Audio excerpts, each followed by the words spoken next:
Hello friends, இன்னைக்கு என்ன story பார்க்க போகிறோம்னா சின்ன யானை பெரிய தந்திரம். இந்த ஸ்டோரி பிடிச்சிருந்தா சேனல் சப்ஸ்கிரைப் பண்ணிவிட்டு லைக் பண்ணிக்கோங்க. ஒரு ஊரில் ஒரு குட்டி யானை இருந்துச்சு. அதோட பேர் ராமு. ராமு ரொம்ப நல்லவன், ஆனால் கொஞ்சம் பயந்த சுபாவம் உள்ளவன். ஒரு நாள் ராமு காட்டில் நடந்து போயிட்டு இருக்கும்போது ஒரு சிங்கம் அவனை வழி மறைச்சிருச்சு. சிங்கம் ராமுவை பார்த்து, நான் உன்னை சாப்பிட போகிறேன் அப்படின்னு சொல்லுச்சு. ராமு ரொம்ப பயந்துட்டான். ஆனால் அவன் புத்திசாலித்தனமாக யோசிச்சு சிங்கத்துக்கிட்ட பேச ஆரம்பிச்சான்.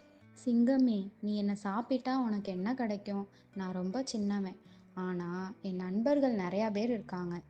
நீ அவங்கள தொந்தரவு பண்ணா அவங்க உன்னை சும்மாவே விட மாட்டாங்க அப்படின்னு ராமு சொன்னான். சிங்கம் யோசிச்சு பார்த்துட்டு, உன் நண்பர்கள் யாரு அப்படின்னு கேட்டுது.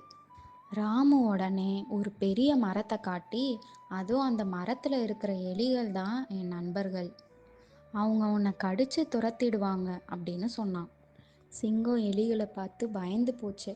உடனே ராமுவை விட்டுட்டு ஓடி போயிடுச்சு. ராமு ரொம்ப சந்தோஷமா வீட்டுக்கு போயிட்டான். இந்த கதையில இருந்து நாம் என்ன தெரிஞ்சுக்கிறோம்னா, பயம் இல்லாமல் புத்திசாலித்தனமாக யோசிச்சா எந்த பிரச்சனையும் சமாளிக்கலாம்.